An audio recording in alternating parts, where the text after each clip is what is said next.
Hello, my name is Justin Decloux, and I'm here today with Will Sloan. And you're listening to the Important Cinema Club. And today, we are talking about filmmaker Tim Kincaid, probably better known for his work that he did under the name Joe Gage. And we have a very special guest today, probably a first for Important Cinema Club. We have someone that worked with the director that we're discussing. Conner Habib, thank you very much for joining us. Hi, guys. I'm very happy to be here. Conner Habib, prolific adult film performer, also prolific writer. His podcast is Against Everyone with Conner Habib. As Justin said, you're the first actor who acted in some of the films that we've had on. I'm so glad it's you, and I'm so glad it's this filmmaker. Thank you. Thanks. Now, Conner, just to do like a flash forward and then a flashback of like, you're probably wondering how I got here. When you started working with Tim, were you aware of his work as a filmmaker at that point? He just reached out, this is how these things would happen. You'd be in porn, which I was for a few years at that point. And this is now over 10 years ago since I've made any movies. But it was like, he would just reach out as directors would do because they all kind of shared their actor pools at the time. And it was really exciting because, everybody knew who he was. And he was making kind of a comeback in terms of visibility around the time that he reached out to me. He had done stuff in between the classic films that he was most known for, which are some of the ones I know we're going to talk about today. But he started having this sort of resurgence and popularity around that time. And it was just kind of a cold email like, hey, do you want to do? I thought, yes, of course. So you were aware of like his earlier films. So, and like when you look up the films of Joe Gage, you'll find article after article of people being like, these are some of the best gay porn films ever made. Definitely. And so like when you were called up by him and you went work with him, was there like a level of intimidation? Not there? really. I mean, you stop kind of being intimidated by stuff after you do about, like 20 gay porns, It's just not quite, the world doesn't have the capability of flustering you quite so much anymore. There wasn't like, oh man, is he going to be like super artistic like he was in those early films? Yeah. I mean, I think I knew that it wasn't like that it wasn't the experimental stuff. I would have loved that, but no one was making movies like that at the time when I was making movies. Not really. It was all much more sort of straightforward. There was still a lot of plot. A lot of it was on DVD, right? So I was just at that time when we were making porn that was still on DVD, but transitioning quite a bit over to the internet. But you'd still go to a gay porn studio and there'd be like a warehouse that had tons of DVDs in it. We'll get into this in more detail, but a very, very rough outline of his career is that, he started as an actor in TV commercials and in film. He understood that sexploitation and erotica was a surefire profit. So he made this trilogy of gay porn classics that just happened to hit the zeitgeist in the mid to late 70s. And then from 1982 until the 2000s, for the most part, he married a woman, by his account faithful to her, and became best known for several B films that he made. And then in the 2000s, he came back in full force in the gay porn realm, making a lot of films that were heavily marketed on his name, as a gay porn pioneer. Tim Kincaid, if you hear his name as a like genre film fan, most people think of like, oh yeah, those movies, those are like the ones that Empire Picture produced through their sub-label for like direct-to-video stuff. They're not very good, are they? I mean, I have a friend, Adam Thorne, who loves them and loved the aesthetic of them, of stuff like Mutant Hunt, Robot Holocaust. That one was Carrie Fisher, She's Back, which was his last straight movie.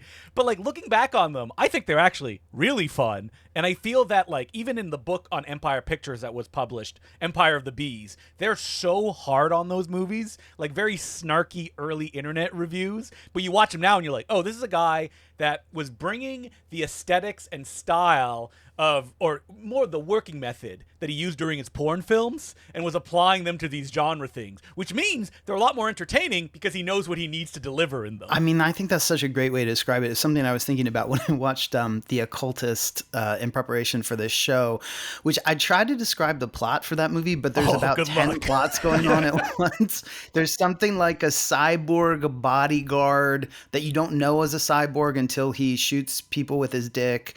There's voodoo voodoo conspiracy, government members being killed. There's a security company that's trying to renew its contract. I mean, there's so many, but the thing is, he uses a lot of the techniques that he did use in porn. And once you get that and you look at them, it really does unlock the movies. Like, some of the scenes are repeated again and again and again, which is, you'll see a crowd shot or you'll see people dancing and he'll just keep repeating that, which when you see that in porn, even though it's completely unrealistic that you'd see something just kind of looped, it becomes completely acceptable to you because you know that you want to pay attention to different aspects of the scene, or you want to have a kind of visceral reaction to the repeated images. And he also has these very kind of stiff acting moments, lots of eye contact. There'll be lots of action happening in one corner of the screen and someone will be just standing there watching it. And these are all things that happen in porn, well, especially his porn, all the time. And so it does make the movies, weirdly, somehow knowing that, it really makes them so much more enjoyable. Like, you see a Tim Kincaid film and you can almost spot it instantly where it's like big wide shots. Oftentimes people are walking in a frame, talking, leaving. You'll go back to the same location right after you were right there. You're like, huh? Wait, what? What's going on? But he used techniques. He said in interviews, it's like, listen, I was making these genre films in like 2 to 3 days, the same way I would make my porn films. But let's go back to his like early working man trilogy, the one that he's famous for. And a notable thing about those movies is he took like 20 days to shoot some of them. That these were not films that were like real quickie ones right off the bat. And that he approached them in a very artistic style. Like, I read some reviews of people saying like, oh, at first I thought that he didn't know what he was doing because they're very elliptical. They're very kind of all over the place, dreamlike. But then when you watch his genre films, you're like, oh no, he can tell a straight story. It's just in these movies, he has a very like distinct vision that he's approaching them with. Now, a lot of what I know about the early Tim Kincaid, Joe Gage films, I learned from a book called Bigger Than Life, The History of Gay Porn Cinema from Beefcake to Hardcore by Jeffrey Escoffier. So hat tip to that book. These movies come at a particular transition moment in gay culture, a decade after the Stonewall riots. It's a new, more conventionally masculine kind of gay sexuality. I know from reading the book that around this time, cops, construction workers, soldiers, these start to become popular gay archetypes, not so much, hairdressers. Also, these movies are notable for being in that area somewhere between the closet and coming out and not being hung up on a sort of gay straight binary. It might seem surprising when you see these movies now, but the idea that these are movies about like working men, guys who work the assembly line and have wives and girlfriends and, just happen to have gay sex on the side, who knows? You walk into a bathroom stall and there's a hole there. Who knows what's going to happen? It may be hard to understand that this was quite innovative in porn at the time, these archetypes. One of the things to point out, I mean, maybe not quite so much for a few years when these earlier movies were coming out, but really it's important to remember that one, a lot of the acts that are depicted were illegal in a lot of places, that you weren't really even supposed to imagine them, much less do them and engage in them, and much less do them publicly for others to see and have it be recorded. And so the kind of thing he's depicting really is this sort of pool of desire, that it permeates everywhere. And it really does have this realistic aspect to it, even though they're experimental films, of like this face or this intensity of desire could show up at any moment in any place that I go into, any place I enter into. So you make this joke about there's a glory hole there. What do I do? Who knows? But actually every situation that men go into in these movies has the possibility for sex. And as opposed to porn where the situations that are set up are kind of canned or silly, which I also like, that aesthetic also is appealing to me in a lot of ways. These are much more like, there's just kind of an eventuality that you'll wander into sex every once in a while and you'll just find yourself in it. Well, in the first film in the trilogy, it's often presented as kind of almost dream sequences. This is something that could happen, that may be happening. So that's also an entryway for people that, listen, if you're watching this, you didn't stumble upon it, and if you're continuing watching it, but it's gently pushing you into this of like, oh, these things are happening. Even like the first sequence where it's like two guys going at it in a tool shed, there's almost suspense built up of a younger man walking towards it. Joe is cutting in between both of them as like, oh, what's going to happen when these two things collide with each other. You mentioned that when you interacted with Joe Gage, he went under the name Joe. That's what you called him, even though that when you see him anywhere else, it's usually credited under Tim Kincaid. Yeah, I think maybe there's a little bit of a as ridiculous as it sounds, respectability politics about the B-list movies. Because we all called him Joe on set. Now, and that's not to say that no one, had a personal relationship with him and called him Tim, but we all just called him Joe, and that's how we knew him. And, I was pretty close to him outside of movies. We talked quite a bit and hung out, and I just always called him Joe. But, I mean, I would just say that the sort of nom de porn thing is something that we all have to navigate when we're in it. I mean, my birth name isn't Conner, and now everybody calls me Conner. So I'm just used to it now. You kind of take it on, and it takes over and absorbs the other name. So yeah, it's interesting. I was reading an interview with Joe Gage / Tim Kincaid in Butt magazine from maybe about 10 years ago. He was saying that, his wife used to call him Joe basically until their kids were born, and then she started calling him Tim. And he went by Tim for most of those 20 years until he got back into the gay porn business. Despite that binary, he reiterates in that interview and in all of his interviews that he doesn't think of sexuality as quite that binary. There's a quote where, he's talking about those early films, and he says, "The men that I have always interacted with were the phone installer, the guy down the street, the neighbor, just guys. I'm not a gay bar guy, and I guess now not an internet hookup guy. I was just living my life, and when you just live your life, you run into people from all walks of life. It was just my view of what guys were like in America, and it really took off because that seemed to be so unique, and I don't find it unique. I thought it's just the way guys are." Now, when you used to hang out with him, Conner, did the subject of the porn films that he made from the mid 70s to the 80s ever come up? Not really. I mean, of course I wanted to chat about it, but I kind of felt like I was bugging someone about their first album. Like, I love your first album, when they have like 10 albums out after that. So it didn't really come up that much. We did talk a little bit about the non-porn films, and I once said that they were B-list, and he said, "Oh, don't call it B-list. It's not B. It's, as if B were, too early in the alphabet." Now, Will, you've watched more pornography than I have from this period. The mid 70s. Some would say the golden age of pornography. What is the range there? Do you have the exact years of when the golden age of pornography is? I think it's been anywhere as long as like 1970 to 1985. I really do think like 76, 77, maybe 75. These are kind of like peak.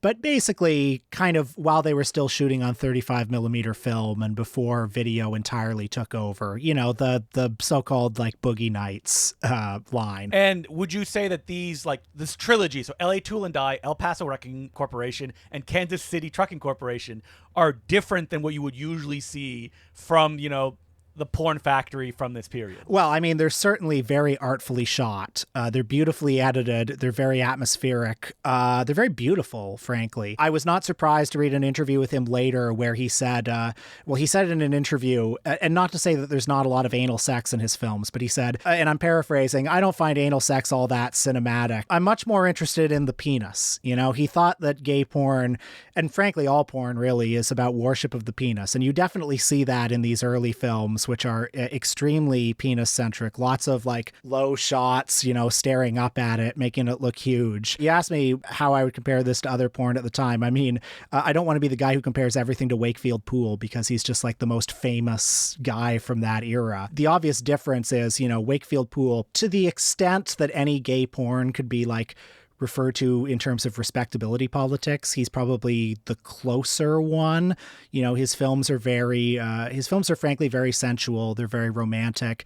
They're also extremely art film influenced. Not to say that this doesn't have that. He has said in interviews that he was consciously influenced by B movies. He was consciously influenced by Roger Corman, especially The Wild Angels, as well as, Tom of Finland art, which I think you see a lot of. I saw an interview where he was like, Dario Argento, Truffaut, which comes up all the time because Kansas City Trucking Company ends with like a still frame of a character looking off into space. Well, I think also the thing with, there really are three great gay porn directors, and one is Wakefield Pool, one is Shishi LaRue, who knows if we'll talk about him that much, but also Joe.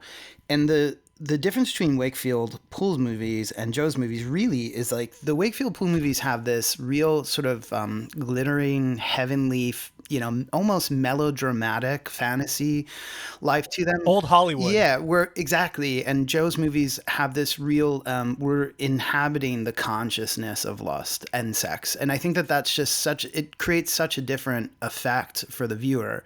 And I think also like, there are things that you might not want as a gay viewer when you watch this typically, which is to say there are women in the scenes, there's sex with women in the scenes, and some of the scenes aren't even gay. Like I was thinking about, the first two scenes in El Paso, there's two men having sex for a woman, and then there's two guys jerking off in a car talking about women, like next to each other. They're not even, in some ways, you could say that these aren't even really gay scenes. They involve the fantasies of women or fantasizing about women. Like you were pointing out, Will, the question is more not about identifying as gay, like I think is happening in the Wakefield Pool movies, so much as it is identifying kind of as a man and having overwhelming desire, which is a bit different. To compare it to the other gay porn filmmaker whose work I know, Fred Halstead, it seems sort of halfway between Halstead and Wakefield Pool. It's not, as glitteringly romantic as Wakefield Pool, but it's also not as punitive as Fred Halstead is. It's not as angry as he is at times. It's more matter of fact. Yeah, absolutely. And I think that's why people who are into this stuff were like, oh yeah, this is like one of the hottest. They would describe these films as that, not just as cultural objects, but they're tapping into something that, movies today don't really have, especially when you look back at these, because there's a textual quality to them. I know me and Will have joked like, all the classic pornography that we watch may not get your rocks off if you're just approaching it, the straight porn, from a kind of like, okay, these are the artistic ones. What is it giving me? But you can tell here that there's like just a perspective in the, I don't say intimacy as like a nice way, but that you're just involved with what's happening as it's playing out. And because of the way that it's edited, most of the films start with like just the radio playing, that you're hearing like talk radio in the background. You're going into that world that like you're living. These are all working man films. Oftentimes they're just on the road and you're going to a destination that you don't know where it's going, but you're just following it. And these events are happening around these characters. And that's what makes them so involved. Conner, by the way, you were mentioning, that scene in El Paso where the two guys are jerking off in the car, kind of thinking about women. I was reminded also there's a scene in After the Heist. You're not in it, but it's a scene that I actually quite like, where it's just two guys on a couch, jacking off to straight pornography, and it goes on for about 15 minutes where you're just listening to the sound of straight pornography on the TV. You don't see it, but you're listening to this woman's moans, and you're watching these two guys who eventually become three guys just jacking off, and they keep, every minute or two, they keep saying like, oh man, she's gonna take it, or like, damn, he's really drilling her pussy. And like, I thought it was like so funny, and I realized that like it's like just a jerk off scene, but it also felt like slow cinema to me, which I enjoyed. Yeah, I suppose like if you were straight and watching the movies, you could actually just turn the picture off and listen to the sound instead of them and like enjoy it. Even there's the scene where there's two people having sex.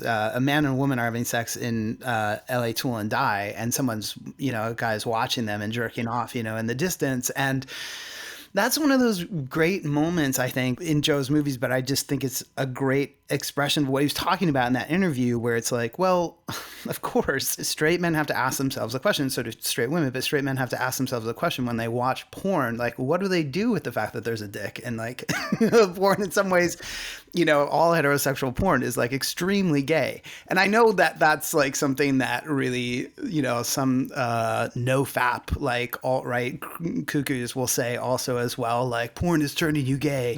When I look down and I piss and I see my dick, oh my God, it's turning me gay. Exactly. I'm not going to touch that. Yeah. It can shake itself. But I do think that is like, a great scene that just shows that, you know, everybody has to question being in this sort of realm of desire. Just a little bit more on L.A. Tool and Die, which, you know, as the third film in the trilogy, this isn't a unique insight. Many have said this, but it's a fitting conclusion because it moves further towards embracing an unambiguously gay identity. It follows this couple as basically they come to identify as a couple throughout the film, one following the other and eventually settling down after much resistance. As Liz Purcell noted in her Letterboxd review, it's a powerful film, sort of extra textually knowing the decade that would come after. There are several scenes in it that I like a lot. There's a scene with Casey Donovan early on, this very extended role play situation. He picks up, you know, this hitchhiking girl to hook up with her, and she ties him to a tree, carjacks him, he's stranded with this tree, and then, you know, a mysterious man comes up and fucks him in the ass. All very, by the way, artfully composed and edited and with a rockin' musical score and quite atmospheric and very cinematic, I must say. And then, of course, it turns out to be an elaborate role play exercise with him and his boyfriend. And they walk off in the distance holding hands. In the foggy moonlight. I also love, it's a little bit less cinematic, but I love the scene halfway through of the gym teacher and the father, you know, at the abandoned school where they start having this. It reminds me of like the diner scene from Heat, just the masculine intensity of it, where he's saying something like, so yeah, your kids are getting older, huh? You teaching them about sex, you know, that kind of thing. Any favorite scenes with you, Justin? When I think of the movie, it's clearly the climax, figuratively, that I think about, which is, you know, these two characters. If you look at the first film of the Working Man trilogy, there's like an uncertainty of a young character who, is he gay? He's having all these gay fantasies. What is his life going to be now? And I think that Joe even said, like, I don't even think that character is gay at the end of the day. That's how one interpretation of the film that you have. In L.A. Tool and Die, which that title sounds so much like a horror film. Every time that I would type it in, I was like, is there slashers that are going to show up in this? It ends very definitively like these characters went towards this goal. When they reach that goal, there's a perception of failure. They're like, why do we come all this way for this? And then boom, something happens and it's joy. They are basically set. It is a happy ending in this very moody, artful, experimental gay porn film that came out in the 70s.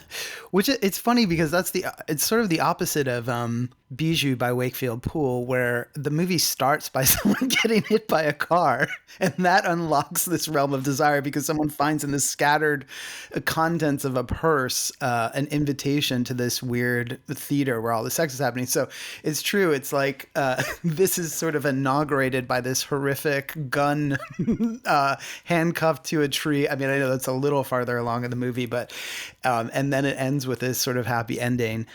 I was thinking about how with the scene in the gym, I love that scene. It's so well done. I think I like it partially because it's fully lit, which a lot of the other scenes are. So you get to actually see it. It's beautiful. It's beautiful, and there's all the sounds that are going on in the background are gym sounds, but then the gym is empty, which is so interesting.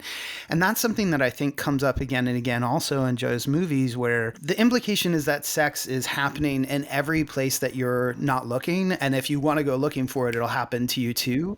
So I did a movie, it was just one scene in a movie that wasn't like, it was just an anthology of porn scenes where I was performing with this guy, Adam Russo, and we were both in tuxedos. And the movie was called Caught in the Act. We were at a wedding, and then we snuck into the back room and, you know, whatever the back room was in a wedding. And, you know, one of us was getting married. I don't even remember. One of us was getting married. One of us wasn't. And we had sex while everybody was kind of outside waiting for us to come back out and join the wedding party. That is something that you just see. It's like the world is... if you remember that like really cheesy song from the late 80s, I think, People Are Still Having Sex, that was all about like people are having sex right now somewhere where you're not looking or whatever. And that is, I think, the implication also is that we're surrounded by it, like the religious chattering on the radio, like all the sort of moral accoutrement of religion that show up again and again in his movies as well. It's also completely present at all times. Beautifully put. Someone could be listening to this podcast right now and having sex. So, you know, it's happening all over the place. Now, have you seen any of the one past the Working Man trilogy? because I haven't seen any other ones like Red Ball Express and stuff like that. Like Handsome and all this. I mean, I've probably seen them. I didn't, like I probably watched them to masturbate. So I don't like have a, interesting input here. I'm interested to see if like the very artful particular style of these first three movies was slowly bled out of him as he had to basically turn into a factory line to pump them out. I mean, I'm sure that's just inevitable that, these movies weren't able to be, screened in movie theaters anymore. So do you know the distribution of how this trilogy kind of got out there, Will? Yeah, they played in gay porn theaters and they were very successful. Among the few of the time to get any sort of recognition from, the straight press. Not that much, but a little bit. How did he make his transition into, Bad Girls Dormitory, which is 1985? His last released gay porn film was Red Ball Express from 1983. I think that he basically just approached producers and were like, listen, I can use the budgets and style of my gay porn films and get you a product that you can put out in theaters. And any producer would be like, oh yes, please. That's cheaper than anybody else could do it for. So please go and do it. Get out there. By the time we get to the work in the 2000s and the 2010s, obviously the artistic flourishes of the earlier films aren't there. And obviously they're more purely functional. They're masturbatory aids. That said, I do think his perspective, and this is probably why so many of them are marketed with his name so prominently, often in the titles, his perspective is still there. I mean, he's still dealing in like macho archetypes. He's still dealing in characters who may or may not identify as gay. It still seems like his work. Conner, I'm curious, what was he like on set compared to other directors that you worked with? Oh my God, the most relaxed person you could meet. I mean, there was such respect for everybody that was on set. A lot of other gay porn directors, none of them were too terrible. There was maybe one that I didn't like, but they really wanted to get the job done. And he was much more like, let's relax. Now, fortunately, he had a partner for a long time, a business partner, Ray Dragon, who had a house that we would often fly to wherever we were. We'd be flown to, and we'd stay in a hotel or in the house or whatever,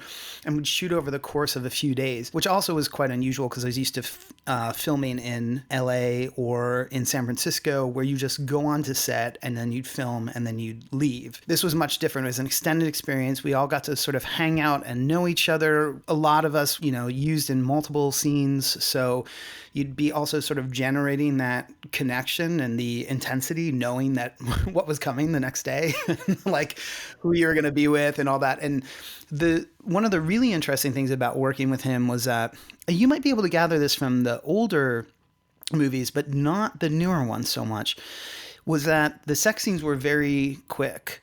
So we spent a majority of our time doing the setup and the acting. I want to say the sex scenes aren't very quick, and I'm like looking at the runtime of After the Heist, and I'm like 3 hours. Yeah.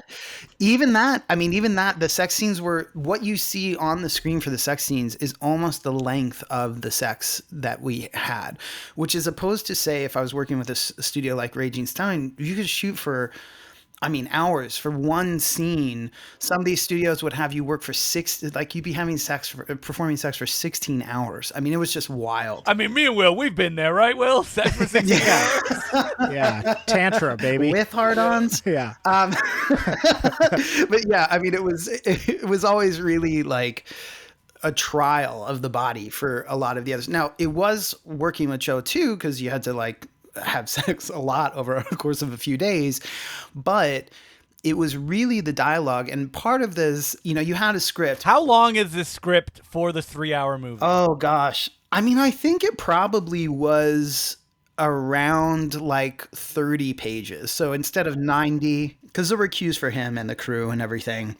And so you would read it, and then you turn and then you say it. And I mean, even a lot of guys couldn't handle that. It's fine. It's not where their talents lied. I mean, they were able to do other incredible things, that most people aren't capable of, but delivering the lines was kind of hard. Now, I, funny enough, got a porn award, a Grabby's award, for a movie I did with him. It was the first one I did with him, called Dad Goes to College. And I got the Best Actor award that year. And what I tried to point out to everybody was well, it's actually for acting, because there were other ones that were best top, best bottom, or whatever. But if you look at those movies, this standard of acting is not that high. So I'm like, well, I did my best. You know, whenever I've had to act in my friends' little projects, like Justin's, the mere act of saying a line and moving at the same time, or like you have to do a maneuver that requires turning left or right, or any of that, like I realized how hard acting is because I became incapable of doing it every time. So my hat is off to you and all of your colleagues for just for the acting, let alone anything else. Thanks. Being able to act and have sex at the same time is not easy. You know, I mean, really, like being able to do both those things and stay in character. Yes, you can throw the kind of like cheesy lines and all that, and that's also really fun, and maybe you do that in your personal life sometimes, but then there's sometimes were actual lines and you're getting interrupted, repositioned, you know, all that kind of stuff. I mean, obviously porn has changed so much now. Most people are, you know, probably doing it, the majority are doing it through OnlyFans and not studios, and that has its own challenges too. It's not to say anything bad about that, but it's just like, I mean, that was really challenging work sometimes. And, you know, especially like you'd have to stop and then they'd take pictures of you and you had to like flex your body and all this. And I mean, and then go right back into character. So I appreciate how you brought in the movement piece of acting there because there was a lot of juggling all of that at once. Before he directed any gay porn films, Joe Gage himself acted in one or two. He performed just to, by his account, to get a sense of what it was like so he'd be able to better direct the performers. Did you sense any of that knowledge from him? Did he have any particular knowledge of like the demands on the body? No, not really. That's a really interesting question. I've never even thought about the fact that he was coming to direct as an actor as well. Not really. It didn't really come up. I mean, Joe was, again, he was just so chill. He just lay back in the chair and, you know, watch the monitor and say a few things as you're working.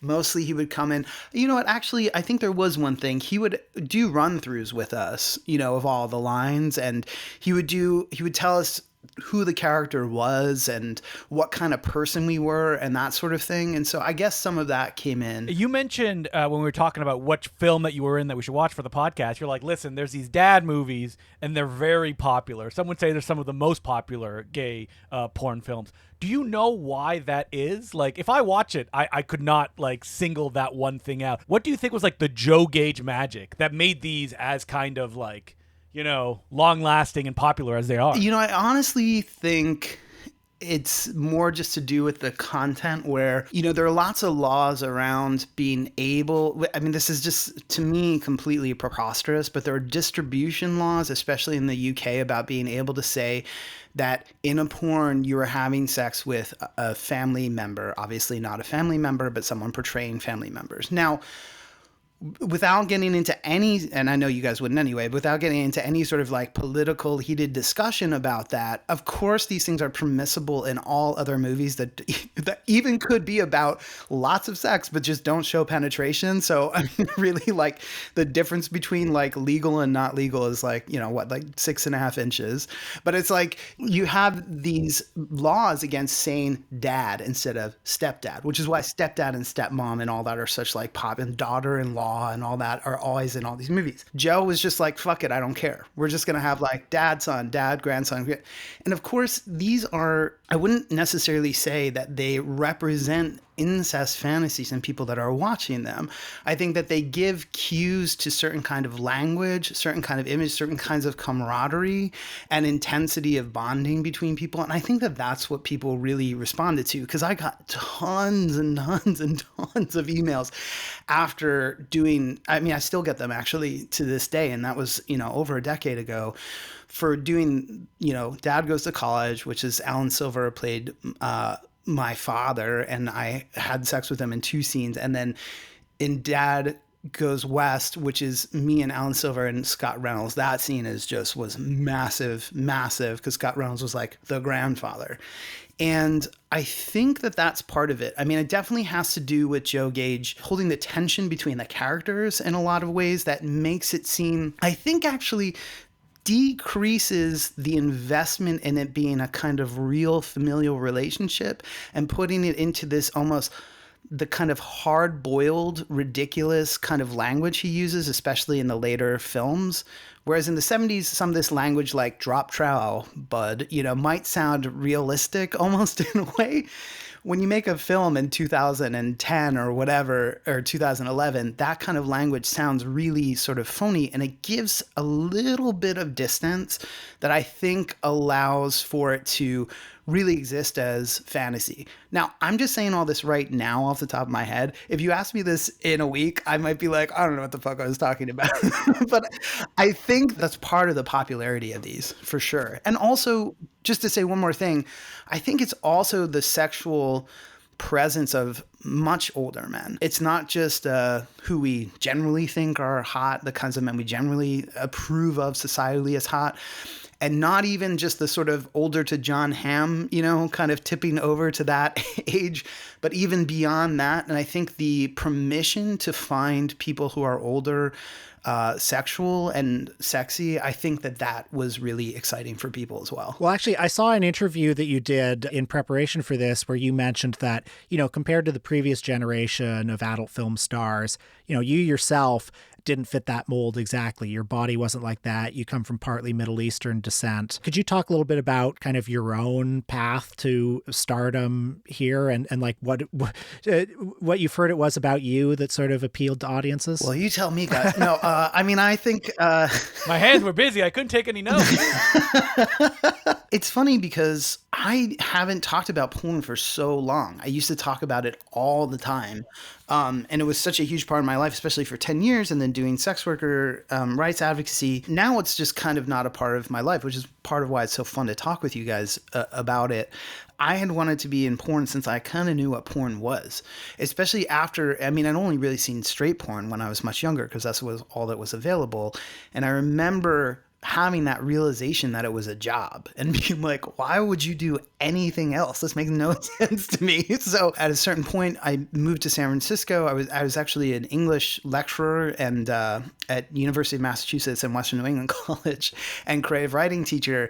And I moved to San Francisco and started doing gay porn. I was in a commercial for a bathhouse, and the two directors came up to me and they were like, have you ever thought about doing gay porn? And I was like, have I ever not thought about doing gay porn? And then it just all sort of opened up. And I think at that point, especially, there weren't really a lot of guys that looked like me in gay porn at the time, which was, I was in shape, but I wasn't gigantic. I wasn't completely ripped. Sometimes I had a six pack, sometimes I didn't. I had a hairy body, but like a really boyish face. And I think that kind of guy is much more familiar now and was probably familiar in the 70s, but at that time was not really being pictured a lot.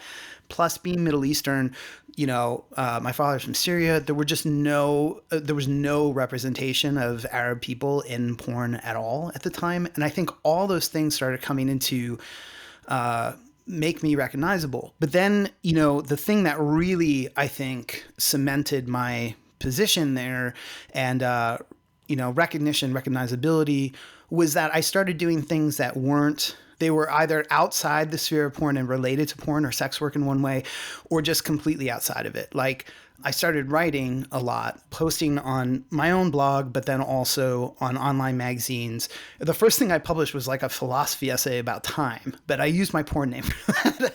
And then there were all these other things that I was putting out, and people started asking me to give comments on porn, on sex work, on porn regulation. And then that led to me doing activism with a trade organization in California called the Adult Performer Advocacy Committee, which has the unfortunate name of APAC, but is a different acronym. It's not the APAC, and just helping improve the lives of sex workers. And then I think I just started doing things that weren't sex work related at all, publishing essays about completely different things, and then doing the podcast, which was not about sex directly. It was just because I had a lot of interesting friends who were doing a lot of interesting things in the world, and I was interested in philosophy and art and occultism and all these different things. And so suddenly, like, I started pulling away, like it was like this kind of mitosis almost from that old life. But I still think people are like, oh yeah, you were in porn. Like, you were in Dad Goes West, you know? And I love that. It doesn't necessarily feel like me anymore, but I'm also glad that also having my novel Hawk Mountain come out, like that I've been able to do stuff that's not sex related as someone who is a sex worker, because it's so rare. Usually when people kind of break out, they're still doing things that have to do with sex somehow or have to relate to their time in sex work somehow. And that's really, really hard for sex workers to do. So I think just there's a long-winded answer to a question that was about, you know, my time in porn, but just to say there's been this whole arc of different versions of being related to porn or sex work in some way now. And now I'm kind of the person who left it, but is still doing okay in the public sphere and is not ashamed of it or trying to hide it. We can tie this back to Joe's career because, like, he was not making gay porn, in that, like, he had made a bunch of straight movies. Again, like I believe his last one that was released was The Occultist or the Carrie Fisher one. And then he retired from films. As he said in interviews, his wife was like, please, I like how she said, like, basically, please don't make movies anymore. She was like, I don't want you making films at all. But then he came back to pornography. And then he's like, all right, this is what I'm doing now. I'm just going to make, and if you look at his filmography, there's just like dozens and dozens and dozens of like new porn films he made in the 2000s. Now, he was asked, like, is it because he won like an award, like I don't remember what the organization was, of like, you know, trendsetter or like Hall of Fame. And someone was like, is that what got you back into it? And he just said, nah, it's my kids went to college and I just needed something to do, basically. Yeah, the popular stereotype of somebody who like would leave porn and then come back would be like, is like, I'm so desperate, I need something. Did he seem comfortable with that trajectory to you? He absolutely loved making porn. I think he got tired sometimes. You know, as anybody who's, you know, the thing that they love doing becomes their job.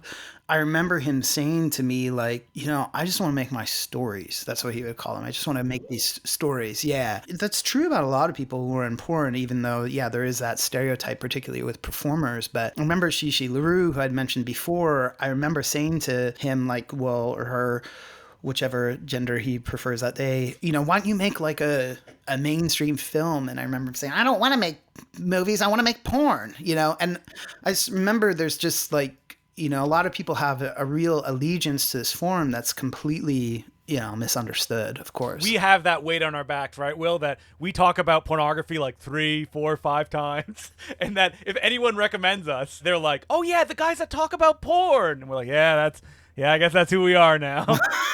I think we talk about it in a perfectly like reasonable amount, but because literally nobody else has done it. And I'm being facetious. Returning to the topic of dropping trow, which I believe was a line early on in After the Heist, you mentioned that specifically as a favorite one that you were interested in talking about. What is it about that film? Well, first of all, I wanted to watch it, which might sound funny, but like you don't, when you're in porn, you don't usually watch the movies that you're in. You're not like, I'm going back to relive the fun memories over the 2 days that we spent. Well, sometimes you do it for that reason because you're like, wow, I have this thing that could really evoke that sexual experience that I had, you know, but sometimes, you know, especially the entire movie, I don't think I really watched most of it. I watched some scenes from it. For me, one, it was one of the most popular movies that Joe ever made, even though it doesn't really get mentioned that much. It does have the same kind of resonance with some of the earlier films. And that's why I was really excited to watch it, because it is an After the Heist movie.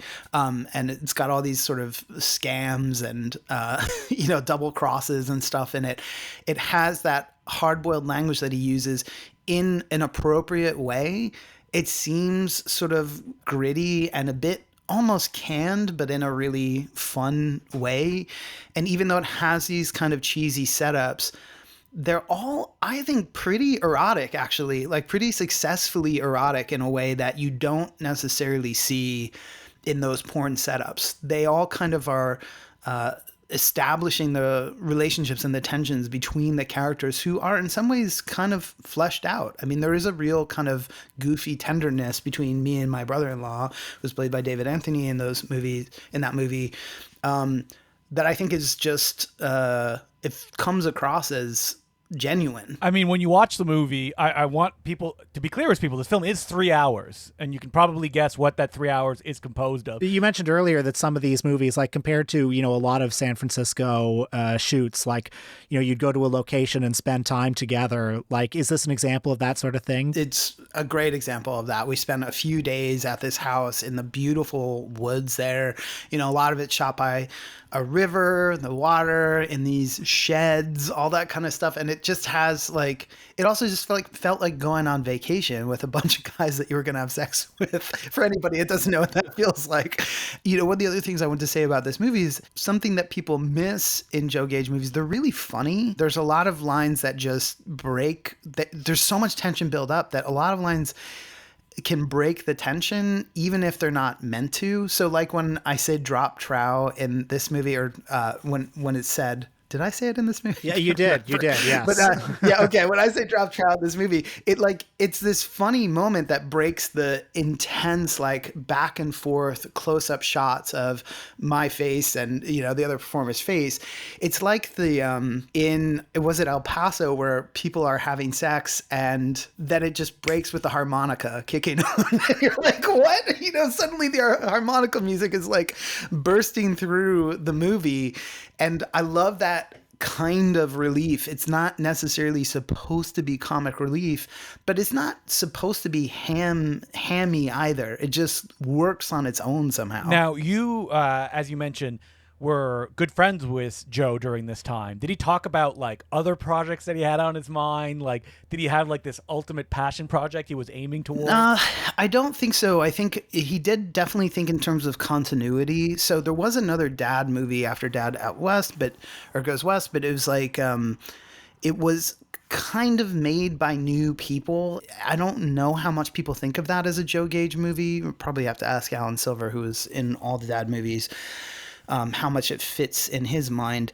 But I think he probably wanted to do things that were continuing with some of the characters that he was using, which I always liked about him. I mean, I know he and I talked about doing a movie where I was going to be the dad, so I was the son in two of the movies. And I said to him, I made a joke. I was like, well, it could be like Boyhood by Richard Linklater, where I'm growing up through the movies. And he said, yes, we'll call it Manhood. And I was like, oh, that's great.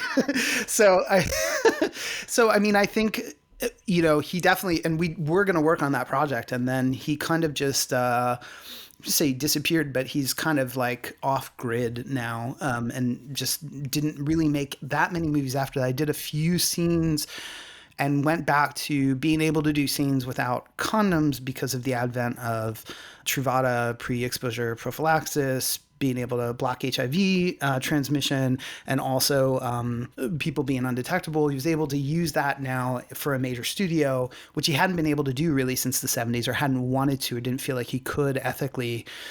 And then after that, he just kind of, I wouldn't say disappeared, but he definitely receded into the darkness. It's odd because he was active in the 2010s. He had a blog that he posted to pretty regularly that unfortunately seems to have been just blasted off the internet. Even if you go through the Wayback Machine, it looks like you can't click on the posts and see the content of them anymore. I have wondered why the blog disappeared.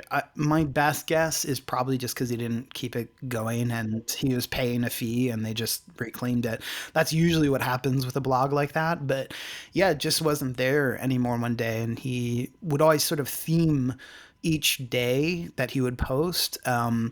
Some of the themes would be pornographic and some of them wouldn't. And some would be stills from movies he made. Some of them would just be pictures of guys that he thought somehow belonged together. It was a cool blog, and he kept in touch with everybody that commented on it. And I also think that it's a shame of how little his early films have been kind of saved or distributed. Of course, as we do every time we talk about pornography, just write the name of the movie in Google. You will find 40 websites that you can watch them. Right. But as far as kind of the way that more straight porn has been restored and released by companies like Vinegar Syndrome, there hasn't really been any interest in his stuff. And I mean, we've talked, Will, that people who work for those companies have said gay porn does not sell in that way. And so, like, you know, we've talked about, there was the Frank Halstead collection, Wakefield Pool movies that were put out. And they said, those didn't sell. People aren't really interested in this stuff, which is a real bummer, especially that, like, none of Joe's Working Man trilogy is available in anything beyond a crummy-looking VHS release. Well, you know, I saw Liz Purcell tweet a few years ago that the original elements for Kansas City were found on eBay. Really? Yeah, the elements are in the wins for some of these movies. I would happily put them out if we can find out who owns those films, because Gold Ninja Video. Yeah, let's do it. I would love to. You know, I guess because like it's a minority taste. You know, there are, for Vinegar Syndrome, there's a ready-made like group of people who will just buy every horrible straight porno they put out. Also with Kansas City Trucking Company, there are a bunch of different versions, I think. Is that right? Where there's like different pieces that are, you know, in some of them and not in others. And it is just part of the larger decision to not be curious, inquisitive, or interested in pornography. And I do mean it for all pornography, even though you're saying, okay, yeah, well, there are these companies that actually just put, you know, re-release a lot of porn. It's still done kind of as content and not necessarily expressly as what it really is and what it offers. I remember doing an event here in Dublin the day that Bill Bailey, a straight porn star, died, and the same day, you know, Luke Perry had died, the you know, famed teen actor. Well, he was an adult at that time. I just remember, you know, I was like doing someone else's live podcast on stage, and I was just like, you know, I just want to mention this to everybody. I don't know. I felt like scolding the audience, even though they hadn't done anything wrong. I was like feeling this like agitation and anger where I was like, you know, people are talking about Luke Perry today, but this other guy died. And probably as many people, or maybe not as many, but a lot of people, you know, hundreds of thousands of people have seen this guy's face. They probably don't know his name. They've probably derived intense pleasure, a kind of emotive experience that relates to the images that they saw of him, just like they did Luke Perry. And it's not going to be in anybody's news anywhere at all. And I think that that's part of the hope a lot of times with pornography, is that like, well, we got what we wanted. Maybe it'll just go away now. Maybe we don't have to talk about it anymore. We won't mention it anymore. And then sometimes you have films like the three that, well, two of the three that we're talking about today, that, you know, it's just undeniable that they have something special and something profound about them. And like, thank God, because then they're the ones that are sort of not just holding the standard, but holding us to the responsibility for doing some sort of work to inquire about what these are worth, what they mean to us. And also to not dismiss that they turn us on, that it's not just about that they're beautiful movies, although that's important too, but that there's something about the very bodily response that we have to them. What a weird thing for a movie to do to us. If only all movies could move us that intensely, you know? Well, you know, one of the factors that makes us gravitate towards so many of the subjects that we do is the history of marginalized groups is usually written on the margins. And with gay filmmaking, you know, there is a kind of respectability politics in so much of the historicizing of it. So many books and articles have been written about, you know, the new queer cinema of the 1980s. And, you know, I like Todd Haynes and Gus Van Sant as much as the next guy. But it's like the Working Man trilogy embodies a particular transition moment in gay culture. You know, they in some ways are a definitive record of that moment. So it's up to me and Will to save gay porn, to protect this record. Heterosexual movie podcasters. That's like a really bad like Kevin Smith movie, like Justin and Will save gay porn. It's just us back to back. Yeah. Arms crossed. Yeah, exactly. I mean, I think it's also like, just to say, you know, I wanted to bring up something a little bit earlier when you talked about them watching the straight porn on the movie, they're like talking to it or whatever. This is also something that I wish people would recognize is so cool about porn. You know, there are basically two kinds of movies that people talk to. They talk to horror movies and they talk to porn movies.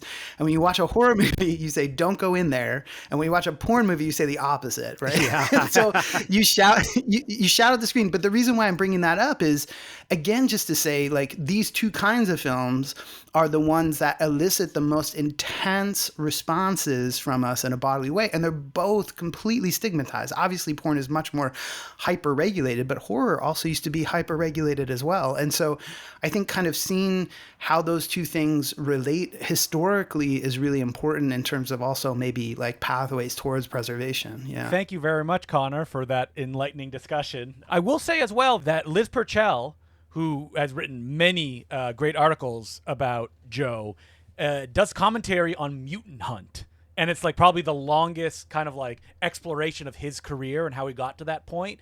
If people want that more of that context, because I know we kind of skipped over a little bit. So like Breeders, Mutant Hunt, Robot Holocaust. But if you look online, there's actually like tons of people that they love those movies and they've written quite a lot about them. I remember I think it was a clip from Robot Holocaust that was going around. Like every now and then it becomes a meme of like, the prosthetic of the guy's head coming up into frame. Yeah, that movie was a Mystery Science Theater classic as well. That's right. That's why it was shared a lot as well.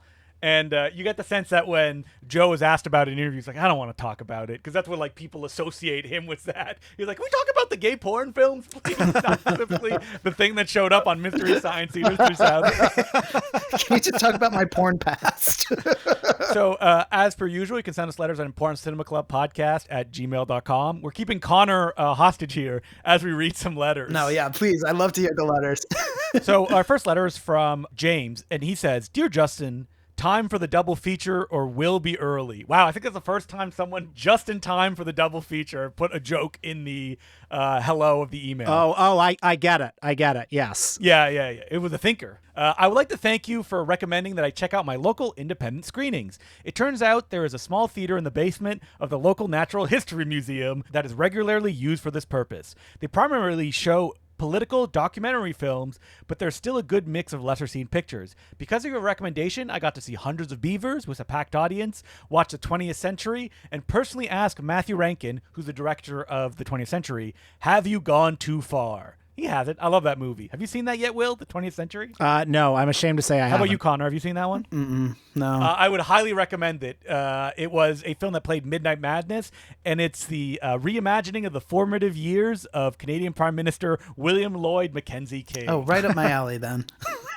And the letter continues, this weekend, I am making some friends see their first Hong Kong movie, Fallen Angels. So this has been real positive. Thanks, James. He also says, you have a Reddit and a fan wiki. This wiki has a lot of pages, and that worries me. So I believe that wiki was like one guy who spent like a week going through all of our podcasts, and then at a certain point he's like, I give up. I'm not doing this anymore. It's not popular enough. But like there's some of the episodes he would go and write what we said, like Justin interrupts about this subject, which I say, no, you don't have to do that. This is where we are as podcasters. We are popular enough to have a Reddit and a wiki, but not popular enough that they are popular. No. That wiki has not been updated in like 7 years. So that the person who was updating it saw like, their star will not go any higher than this. I feel like I can put it to bed at this point. But this letter and us recommending independent screenings, did you ever do that, Conner? Have you ever gone to any like specific independent screenings at a place that you live and be able to discover stuff that you wouldn't have otherwise? Oh, yeah, totally. I mean, especially when I lived in Providence, Rhode Island, there was a French film festival, which actually had a movie that you guys are the first people that I ever heard talking about it. And now I can't remember the name, and you're going to remember it for me. But it was about a French filmmaker who had a bunch of lovers like across the countryside that he bicycled to during the occupation in World War II. Do you guys remember this? This is is that a Tavernier film, Justin? Is it Laissez-Passer, Safe Conduct? I wouldn't even remember the name if you took, but I heard you guys talking about it. It's like, oh my God. And I remember you guys saying nobody knows about this movie. And I thought, I know. So few people know about it that I've now forgotten about it. So, but that was an incredible French film festival. And that also had a beautiful movie called To Be and To Have, which I don't know if you guys have seen that. It's a documentary about a small French schoolhouse. Incredible movie. All it is just about the teacher and the kids there, but it's all the grades in one schoolhouse because it's so small. Oh, what an incredible movie. And then in San Francisco, when I lived there, obviously there were lots of film festivals, and especially the horror film festivals there were incredible. I saw the first, this is going to sound bad, but actually it was really good when it came out, was the first Paranormal Activity long before it came out. And it, was obviously just that super low budget movie and everybody in the theater just screaming and tensing up. That would have been the version pre Steven Spielberg getting involved and making them reshoot the ending. Yes, that's right. Before DreamWorks bought it. Yeah.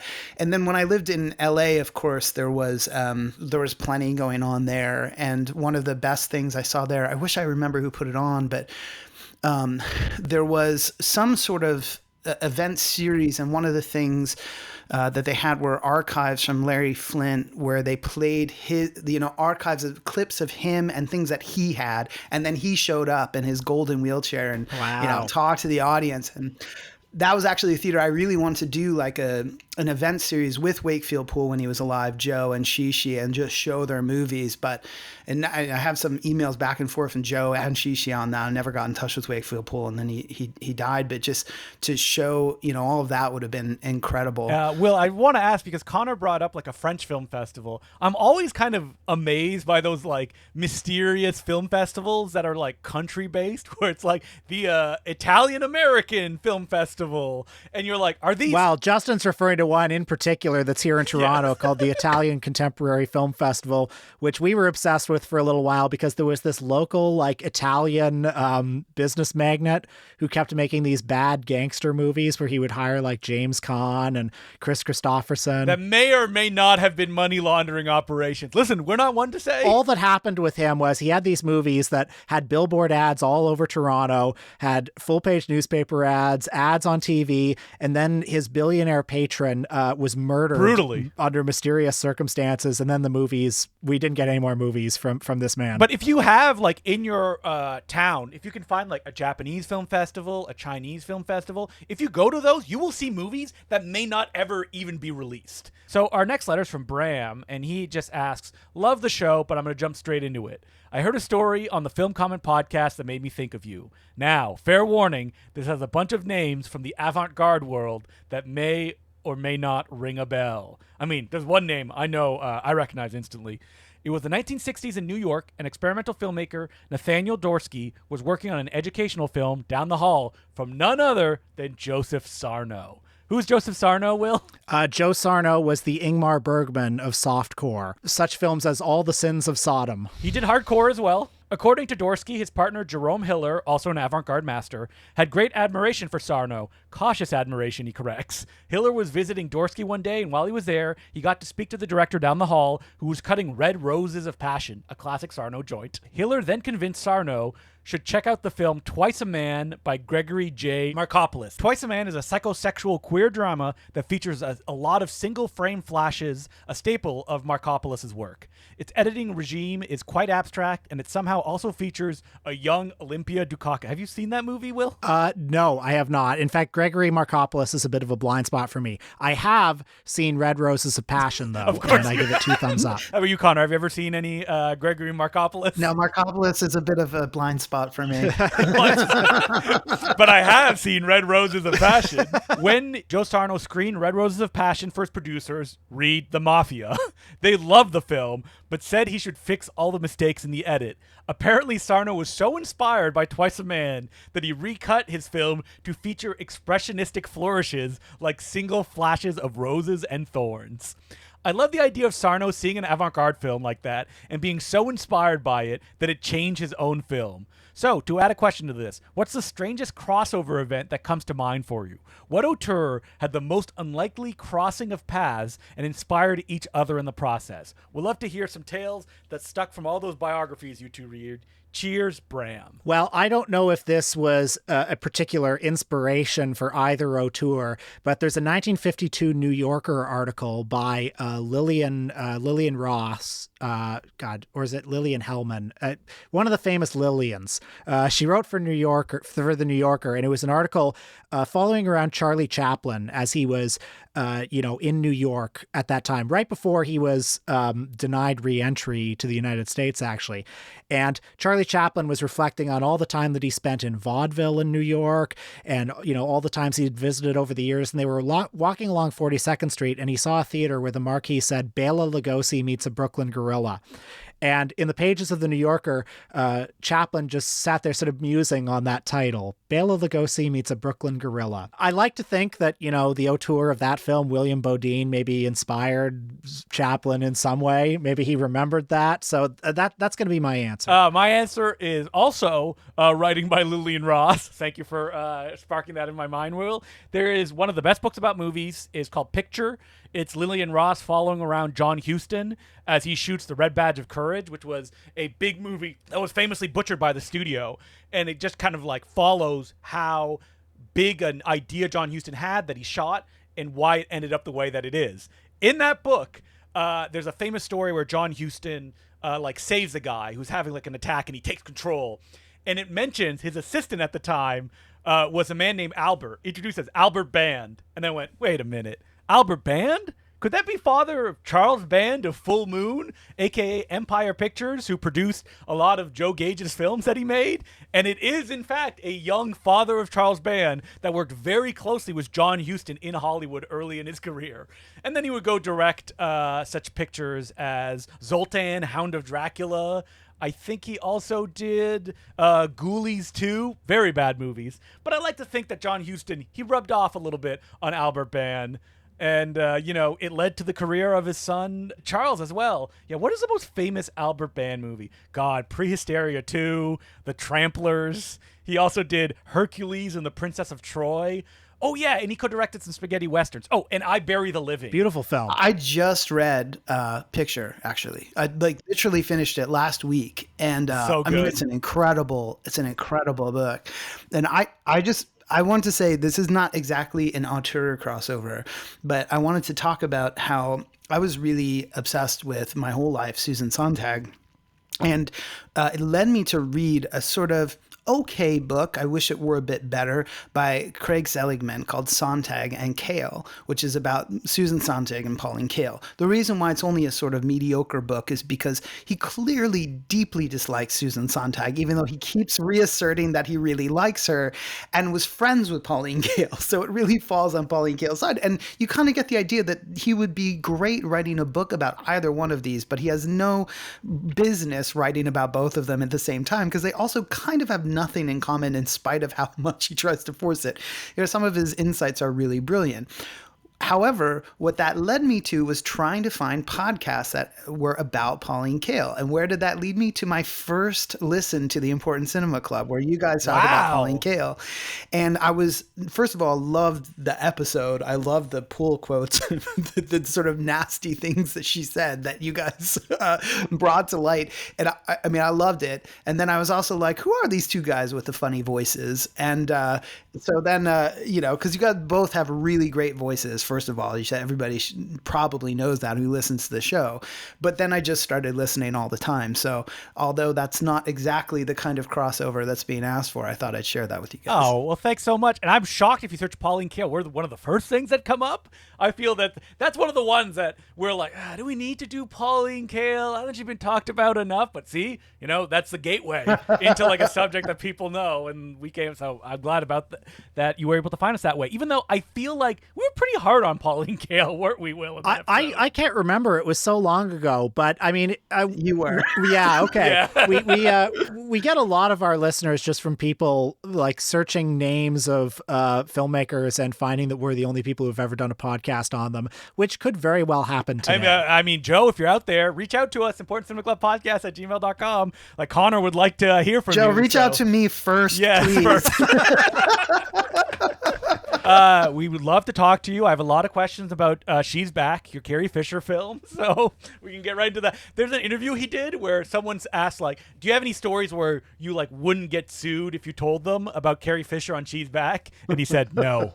And then they moved on to the next. Well, now he can. He can get out there and share as much as he wants. Like he has a career, like talking about Joe, like he was in commercials. He worked as like an extra. He mentions that he decided to get into softcore while working as a stand-in on the Boston Strangler. He did like stunt work as well. Like that's a guy who has like a wild career that I wish it was like an oral history book where he could open up about that stuff in a way that like, I don't know if he could at this point or if he'd be interested in it, but I would love to hear all of those stories. So As per usual, you can send us letters on porncinemaclubpodcast@gmail.com. Next week on the podcast, it's ventriloquist dummies on film. I forgot that we decided about that.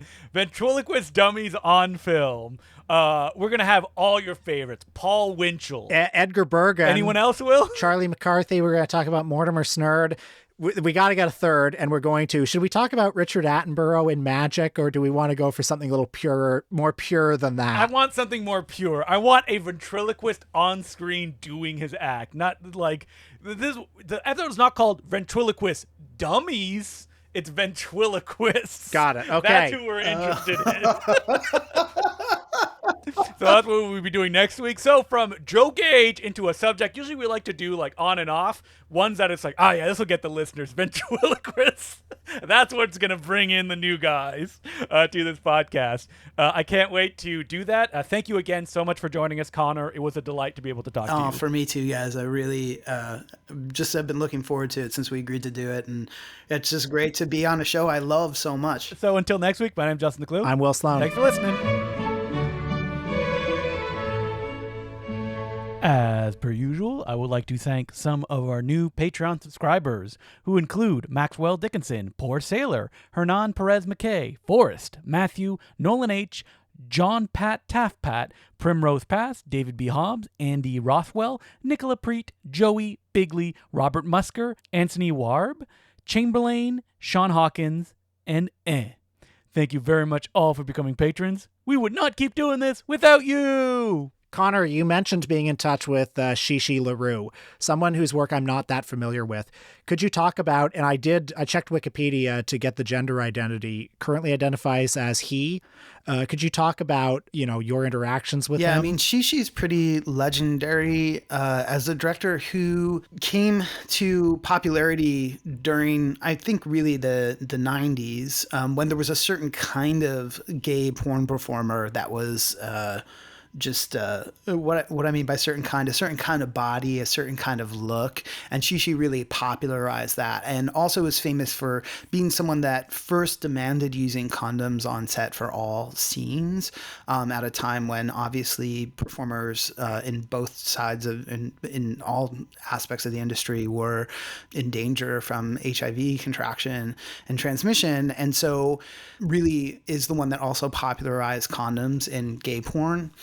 But the thing about Shishi, first of all, would sometimes come to set dressed in drag, and also was known as a very famous drag queen, appeared in, a famous gay movie called Fluffer. I mean, famous in the gay world, who knows, like, it's like that one of those subculture, popular movies in drag, and also, as a drag queen DJ, very loud, boisterous, and in some ways, also like kind of disastrous, as you can imagine, personality.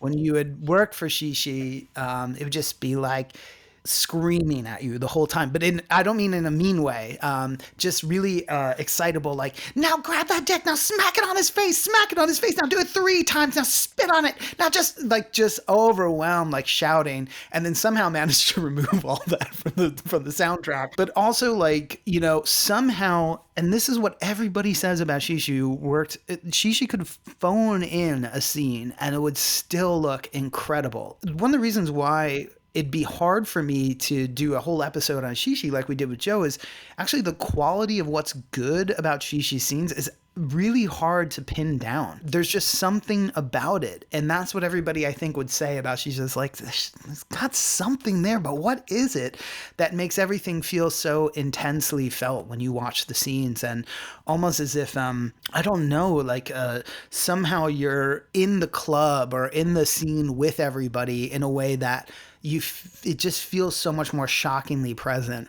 But I'd be hard pressed to tell you exactly what that is or how she accomplishes it. Is there a particular title you can recommend? My first one is probably Ass Lick Alley. See, so we're not talking about we're not talking about these there's one called Echoes, actually, which I think is really great as well. And that has more of a storyline. There's about a medium, and Sharon Kane is in it as well. So she also sometimes would put women in his movies, and that one's, it's all about like ghosts and all this kind of stuff. Shishi is not necessarily as known for doing these more plot driven or coherently presented movies. I did a series for her. So interestingly, I did probably what is one of the best selling movies that Joe ever did after The Heist. But then one of the worst selling movies that Shishi ever did, even though it was great and it was like it was in like 3 scenes or something. It was a 2 DVD set called Raising the Bar. And it was all about these gay guys kind of pulling these like sex challenges and double crosses on each other and stuff. And it was really fun. And I mean, I love that movie, but I don't know if it's good or not. It'd be hard for me to be impartial about it because it was so much fun, but also didn't do that great. So I don't know. I don't know if it turned out well. You mentioned earlier about winning awards for the films that you were doing. What is that process? Are you campaigning for these awards? Is there a ceremony for them? The first award I won was for the best newcomer at the Gavian Awards. And that was, I think, after the first year I was in porn. And that was a huge deal at the time. It was at the Castro Theater. You know, Alec Mapa was there. Janice Dickinson, I can't remember her name, but she was there. It was like you'd have celebrities there. It was on Showtime, you know, the night that it was broadcast. Like, so do you have the clip of you like accepting the award on stage somewhere? It's got to be online somewhere, you know. Thank you. Hi, you guys have no idea how much this means to me. This is really amazing. Thank you, Shishi, Adam Robinson, Steven Scarborough, Chris Ward, and thanks a lot. Remember, touch is not a condom. Please protect yourselves and each other. Thank you. Weirdly, they never sent me my award statue, which just sucks. Oh, so you never got it? Oh, man. I know, it's not crazy. I have the envelope with like the whatever in it, but for some reason they spent so much money on the production that year that we didn't get. But that was a really great night for me because it was the first night that it was pretty early on in my career, but I also was just around all these guys that, you know, I'd been in the previous 10 years of porn that are like my heroes, you know, and just being like, oh, and one of them pulled me aside and said, you're no different from us now. You have to understand that. And I was like, oh, no, that sounds really like an insult. Like, you're no different than us. But actually, it was like thrilling to me.